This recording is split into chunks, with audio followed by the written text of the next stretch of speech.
Welcome to Capital Outsider, a show about people and ideas outside the halls of power, exploring alternatives to conventional political wisdom.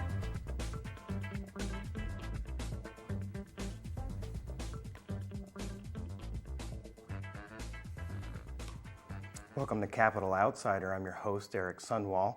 Joining me today is Dennis Carius. Welcome, Dennis.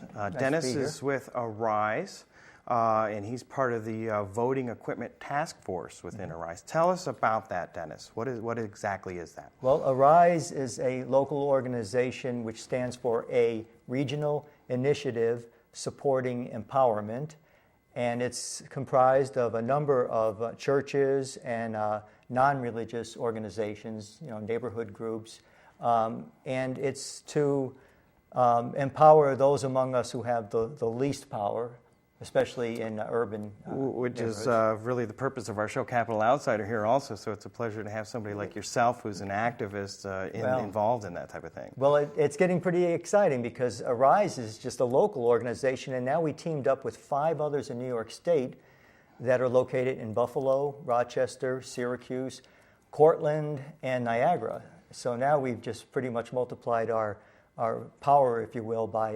6-fold. Now, when you say power, is your prime initiative to educate certain groups? Is it to influence legislation, or is it all of those types of things? All of the above, right. It is to empower people who, like I say, have the least power. If they need health care or they need a job, employment, or people who are just trying to make ends meet.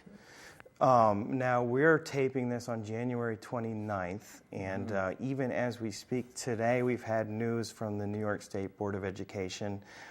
We've also had significant things happen last week. Describe or discuss some of those events. Yes, this is a real critical time for people who are interested in their voting integrity. They are definitely going to be doing away with the lever machines, which we've been using for decades.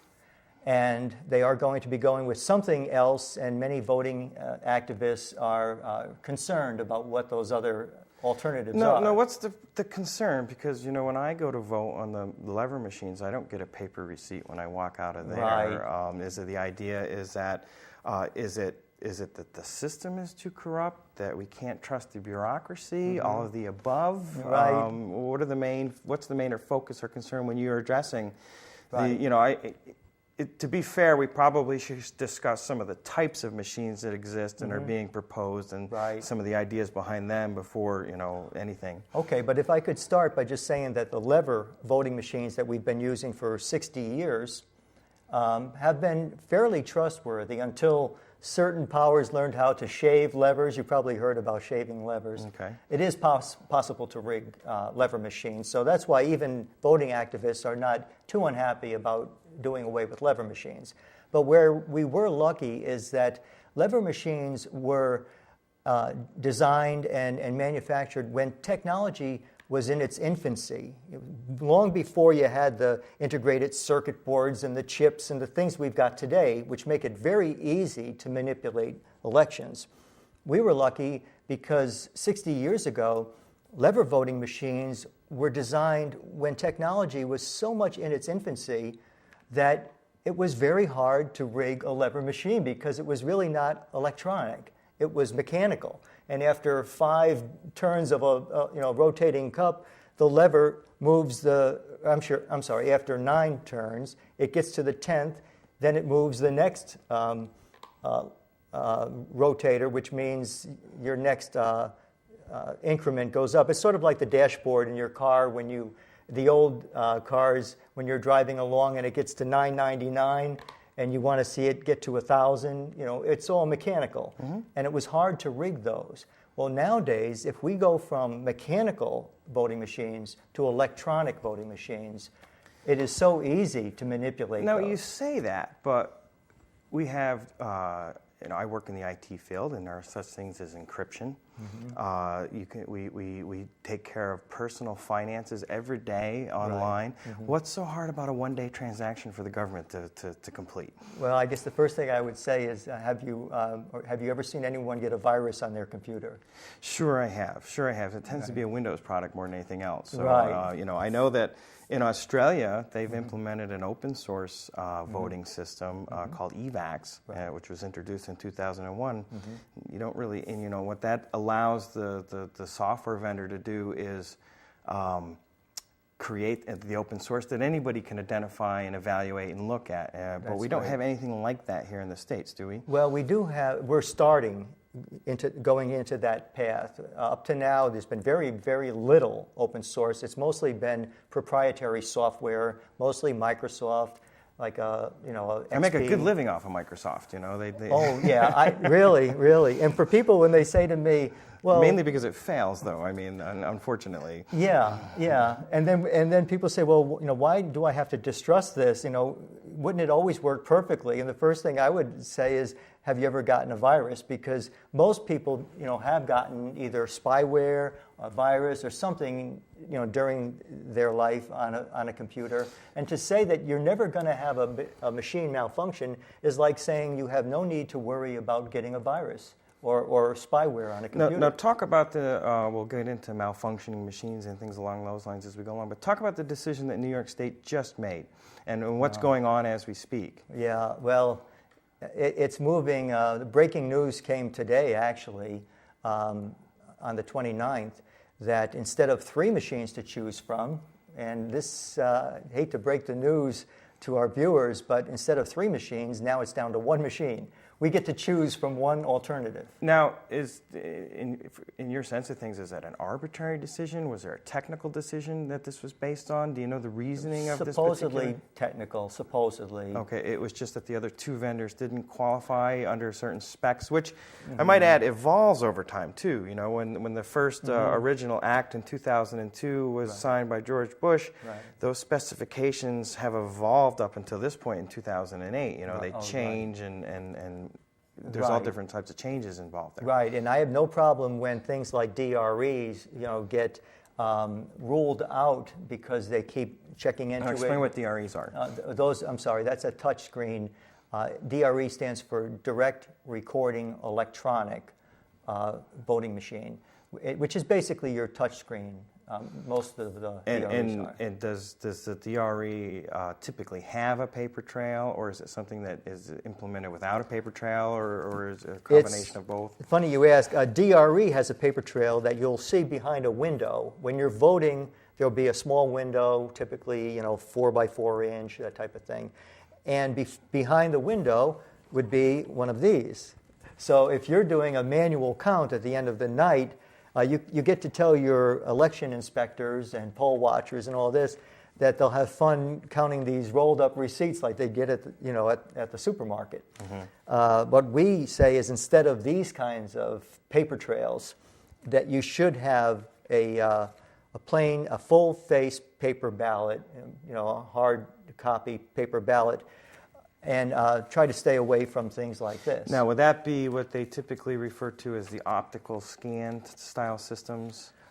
Yes.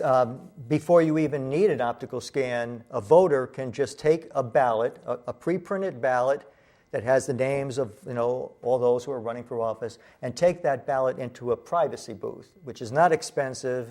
It only needs to be an empty booth, basically.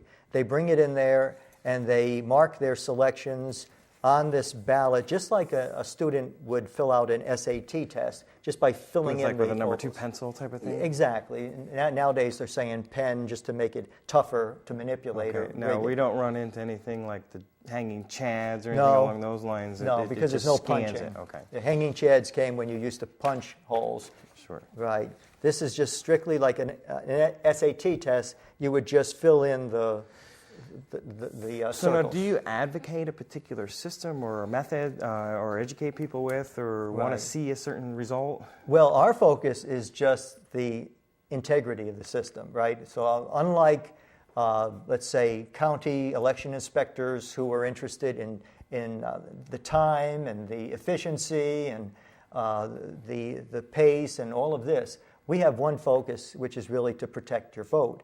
And I think it's an important focus because we're seeing from other states that there's been many elections where our vote has not been protected. Now, one of the impetuses for this particular, on a federal and a state law level, is that on a federal level, they were estimating that as many as 2 million votes have been lost in Florida, and that the systems, in fact, would correct this type of a mistake. Are we in a situation when is the security and frauds concerns override, say, perhaps the efficiency of collecting or managing those 2 million votes better?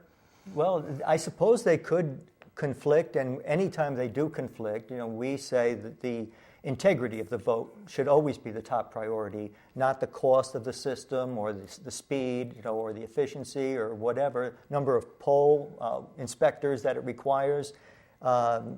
We figure if people go to jury duty, for example, right, 365 days a year, people go to jury duty. Well, why can't for 2 days a year we have a jury duty to count ballots, for example?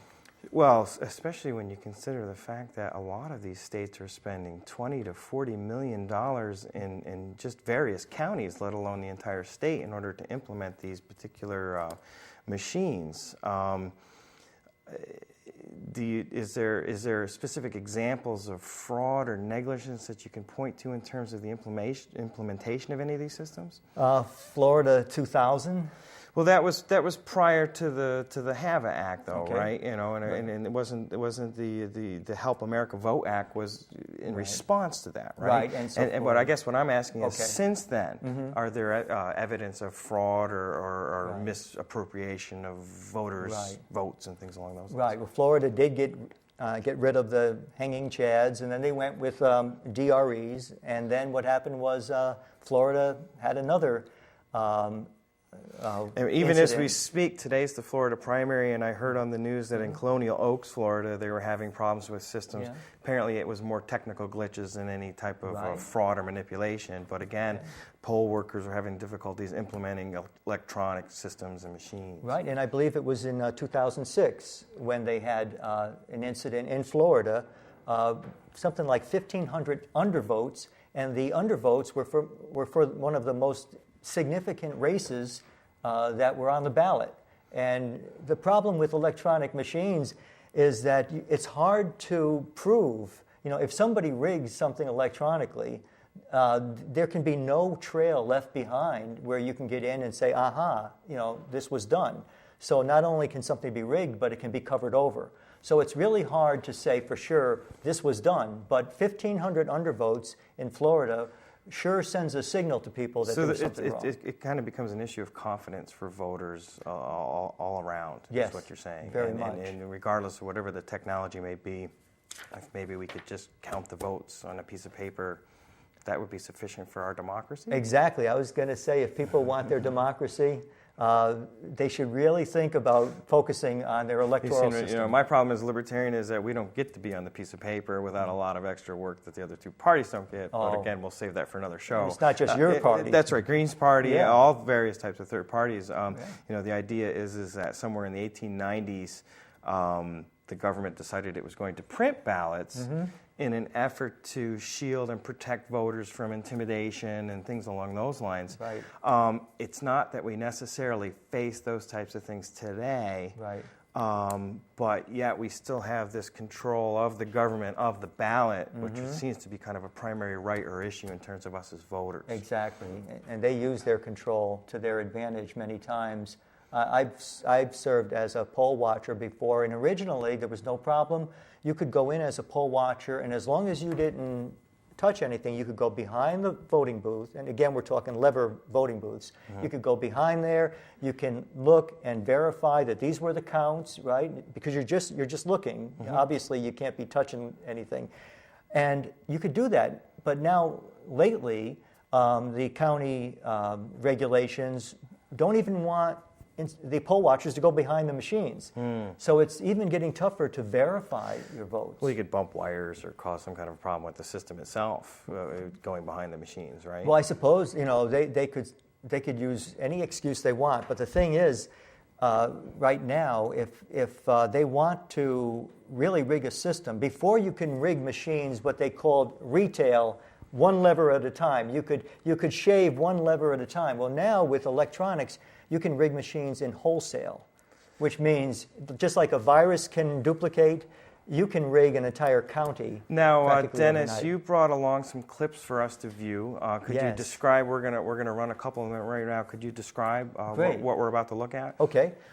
This first one is on a national level. It's by a congressman from New Jersey, Congressman Rush Holt, and should be only about 30 seconds. And it's his latest proposition in Congress to try to secure our voting machines. And let me just say that it will cost money because basically you're going to take out the bad machines and allow states to buy appropriate, trustworthy machines. So it will cost money, but if you compare that to this latest economic giveaway that we just had from the White House, which is going to be how many billions of dollars, Sure. right? Let's take a look at that clip. Right. 20 states are still using electronic voting machines that don't have a reliable way to recount the votes on paper. Congressman Rush Holt has proposed a $630 million emergency bill to help states pay for the paper backup on Election Day in November. If we can get as many counties as possible to do the right thing, and we're trying to do that by offering to pay for the paper-based voting system if they choose to do it, and to pay for the audits if they choose to do it. Many still paperless districts are in key election states. Now, Dennis, of course, these shows can never go long enough to describe adequately all of the difficulties and concerns that the systems or the machines have. If you had to describe your concerns or your issues to the average voter, and what you were trying to do, how do you do that, or what do you say? Well, one of our main concerns is the clip that you just saw with the auto mark has just been ruled out by New York State. So even though we're supposed to have a choice, they were talking about a half dozen machines, then it went down to 3 machines. Now our choice is 1 machine. They just ruled out the auto mark that we just saw here. Sure. Now, in terms of that 1 machine, what's your assessment or your ideas about that? Well, the good news is that Sequoia does have open software, so it's not proprietary like Microsoft. The bad news, though, and this I would really caution our viewers, is that you have to be very, very careful with this machine because it's not just a scanner and it's not just a ballot marking device. It's a combination. And what it does is it allows you to go up and make your choices of who you want to vote for. And this is where it looks good to people because it actually prints out a ballot, a full-face ballot, starting with plain white paper. It prints out the entire ballot with your selections in there. So people look at that and they say, wow, this is neat, it's fancy. Then you take that paper, you walk over to the other side, and you scan it in, right?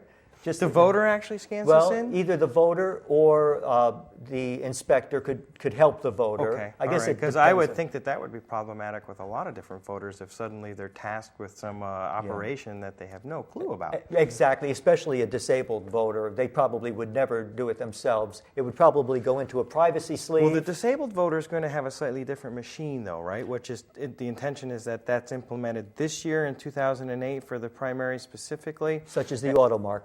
And this newer machine is not tasked until 2009 to actually see the usage, right? Is that correct? Yes. Now, in terms of, New York State got involved based on some of these systems for the handicapped.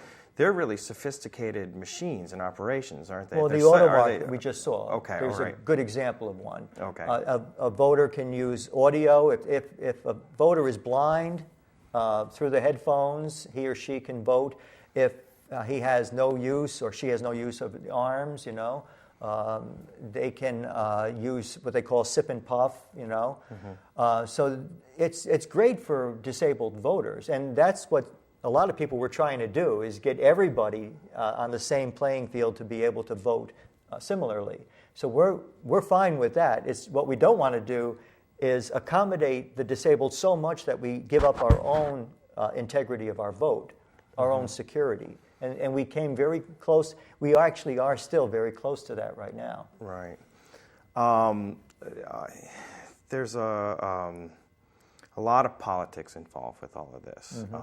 It's not. I understand that's not necessarily the role of your organization or anything like that. But could you briefly kind of address the political creature that Board of Elections is, and possibly, I would imagine, you have to explain some of this to people. And, right. As distasteful as it may be, right. There's a component there. At this point, maybe any politicians could just turn their station to a different station. But I would like to point out that very few of the people we're dealing with are elected, whether it's the state level, state board of elections, or county level. Here we were talking about third parties. Sure. Every single county in New York State is headed by two parties, a Republican and a Democrat. That's right. You never see a Green poll watcher or an Independence poll watcher, anything along those lines. It's strictly the two parties that control it. Even if a county, let's say in one county there aren't even as many Republicans in a county as perhaps Independence Party, or even, Libertarian Party, right? Right. Still, it's going to be one Republican and one Democrat, and not elected. Many of these people who are making these decisions are party bosses, right? Again, you can turn your channel. Party hacks is another term that we have. They are running and calling the shots. It's okay to be unkind to politicians on this show, by the way, but obviously you're, as an activist, you're in a slightly different role. But nonetheless, it's a reality. Well, if they care about their country, right, then if they care about their Constitution, their Bill of Rights, they're my hero, right? What I don't want is some party, the head of some party to come in and give away our right to a secure vote. But at the same time, you're still tasked with the idea that you have to influence or affect these people in order to make these better decisions to be made, right? How do you reconcile that? Well, we do try to cooperate and be fair. We don't go in as protesters, and most of us are very easy to deal with. But again, our priority is security. It's kind of just the facts, ma'am. Type of thing, right? Here's the problems. Here are the things that you can. Right. Now, do you see any potential benefit or role for these machines as a positive force or thing for democracy in the future? I mean, conceivably, we could all vote every day at our houses if we had the right type of equipment. That would categorically or radically change democracy, and maybe some for the worst and some for the better. But do you see any of those potentials or hopes out there when you deal with this stuff? It could be. I think there could be something where perhaps, for example, you could go and vote, and what would come out that you could bring with you is just a randomly fed, a unique number, just a PIN number, like a UPC code. Okay. And you go home and you go on the internet, and you could go right on a search engine, punch in your PIN number, and you could verify that's exactly how I voted. And of course, all those votes could all equal the total votes. Of course, the danger that might be for people who don't regularly vote, there might be some kind of an economic value for their PIN numbers if other people were willing to use or manipulate those. That's why they won't let you take out. You can't leave a voting booth with your actual choices here. Right. They don't want, for example, your employer to be standing there when you walk out to say, "Let's see how you voted." To say nothing of the fact, I would think it would be an absolute nightmare to try to get people to come back in with their receipt. Right, people aren't. Maybe that's one of the common misunderstandings is that somehow you're going to. That's why I always ask, can I get my paper receipt on the way out? It's not going to be like that, right? It's going to be something that stays in house and allows you to recount and refocus and do that type of thing. If you do get a full-face ballot, what they want you to do, they insist then that you put the ballot through a scanner, and then it goes and drops into a drop box, so nobody will walk away with anything in their hand.